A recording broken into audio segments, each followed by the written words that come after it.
You begin your life already at a disadvantage, sliding silently into a world that has no interest in keeping you alive. You are born into a place where almost everything eats something else. Even your own mother can eat you. She has gone for months without eating while carrying her young, leaving her exhausted and starving.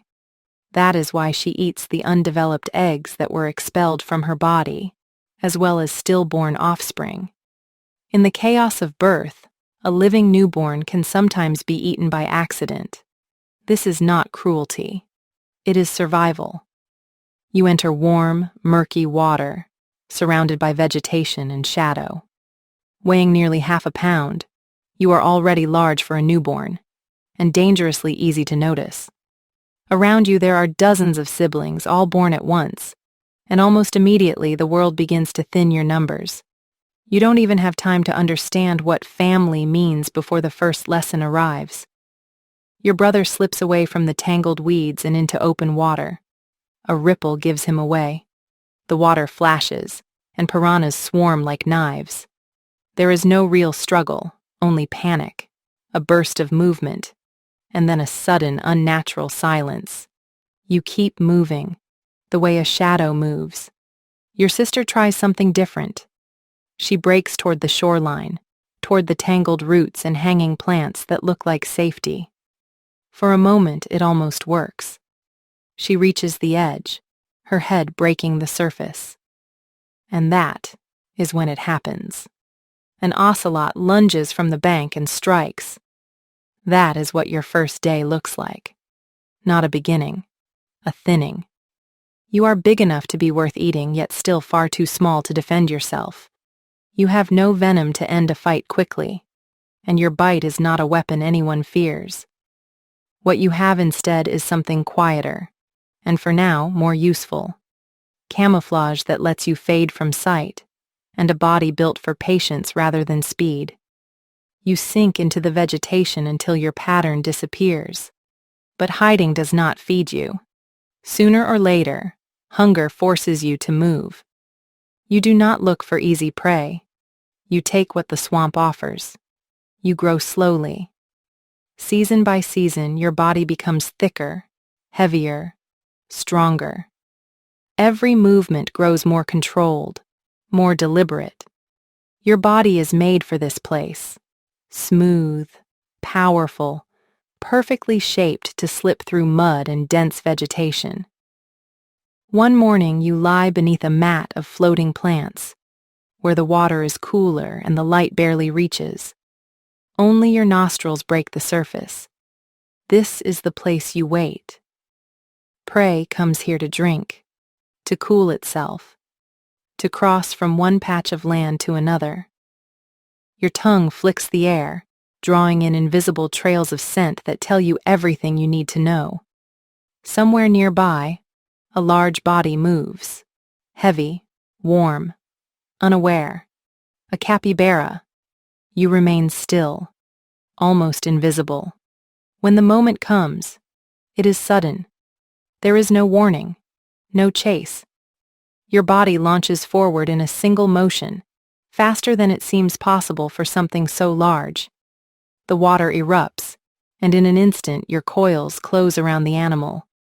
You do not strike to kill. You strike to hold. Your body wraps around the prey, tightening with each movement it makes. You hold, adjust, and hold again.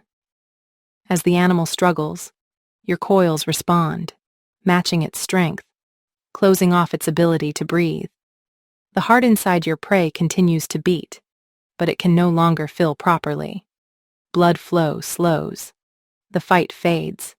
The body stills. You've suffered for this meal. The capybara took a bite out of you, but in the end you prevail. Your elastic jaws stretching as you begin to swallow your massive victim head first. Your jaws are not built to tear flesh. They are built to open, wide enough to take in an animal larger than your own head. The bones of your skull shift and separate, stretching around the meal as your muscles work in slow, powerful waves. It is a careful process, a dangerous one. One wrong movement, one poorly positioned limb, and the prey could injure you from the inside. This is why you take your time. As the meal passes into your body, everything changes. You grow heavy, slower, exposed. Your belly swells, and your movement becomes deliberate, cautious. For days, sometimes weeks, you will not hunt again. You retreat into cover, sinking into vegetation or mud, letting your body do the slow work of digestion. This is the cost of feeding. This is the risk every time you eat. But this is also how you grow. When the dry season comes, the world changes again. Water recedes. The land hardens. You are forced to move more, to travel between shrinking pools. Each journey exposes you. Heat presses down on your body. You cannot sweat. You cannot pant. You regulate your temperature by stretching out in the sun or sinking into shallow water, balancing on the edge between warmth and overheating. It is during these times that your body begins to prepare for reproduction. You bask for long hours, letting warmth sink deep into your tissues, because warmth is essential for what is coming next. You eat more than usual, not out of greed, but necessity. Every meal now is an investment. Fat is no longer excess. It is fuel for what lies ahead. Your body grows heavier, slower, denser. Yet this preparation comes with a cost. Your body, despite its size, is not built for violence. You have no claws, no crushing bite. Your skull, though powerful in its flexibility, is fragile. It is designed to open wide, not to withstand impact. The same adaptations that allow you to swallow large prey leave you vulnerable to injury. Hunting large prey is always a risk. The prey fights for its life, and a single bite or a violent struggle can injure you badly. You choose a caiman. You slide silently through the water, muscles coiling beneath your skin. When you strike, there is no hesitation. You wrap your body around the caiman, coil after coil tightening with crushing force. It thrashes, bites, fights for its life. Its jaws are strong enough to tear flesh. One mistake could be fatal. You do not try to drown it. That would be pointless. Caimans can hold their breath for a long time. Instead, you do something far more difficult. You tighten your coils with relentless pressure, crushing its spine. But even victory is not safe. As you begin to swallow your prey, its massive body presses against your own. Your ribs must expand to breathe, yet the weight of the caiman crushes inward. Each breath becomes a challenge. The very act of feeding threatens to suffocate you. For large females, this risk is unavoidable. Reproduction demands energy, and energy comes from large meals. You do not seek a mate. You do not call or search. Instead, your body begins to change in quieter ways. Chemical signals appear, subtle and invisible, carried through the water. Males begin to arrive. They circle you cautiously at first, then more boldly, following the chemical trail that marks you as receptive. You do not welcome them, but you do not resist. This is not a courtship in the human sense.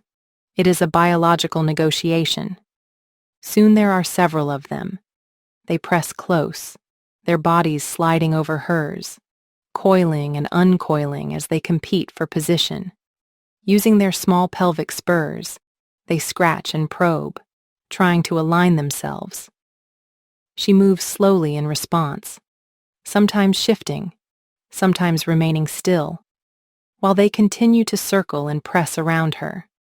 The interaction can last for days, driven not by courtship, but by persistence.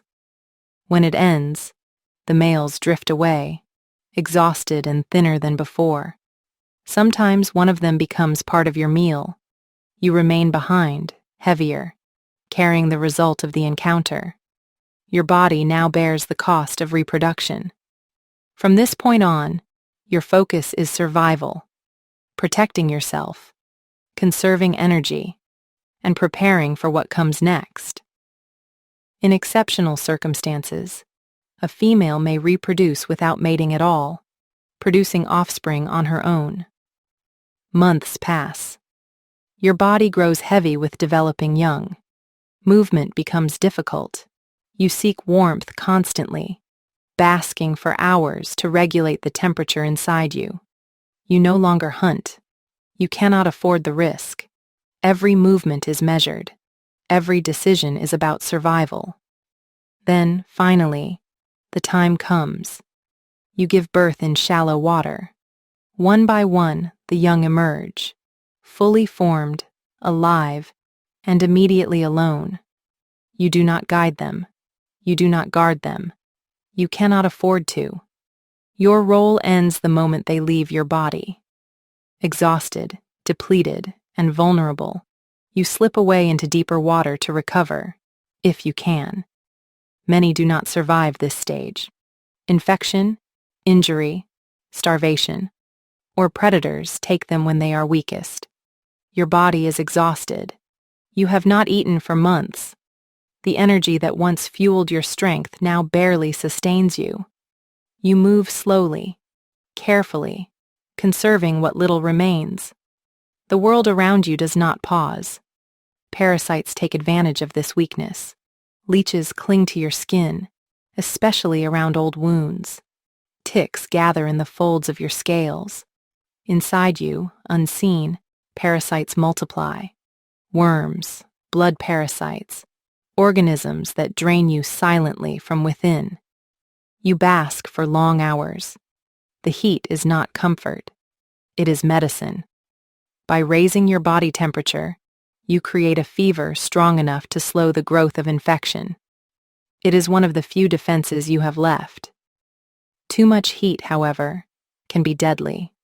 Too little, and the parasites take over. Survival becomes a balance you must maintain every hour of the day. Your body bears the cost of its design.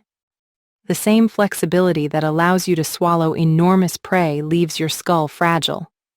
Your jaws, built to open wide rather than bite hard, are vulnerable to injury.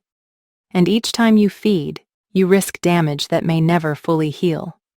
You are not fast, you are not armored, you do not dominate by force, you endure by balance, between hunger and restraint, heat and shade, movement and stillness. This is what it means to be an anaconda. Not a monster, not a killer, but a body shaped by survival, carrying the cost of its own existence in every slow, deliberate breath.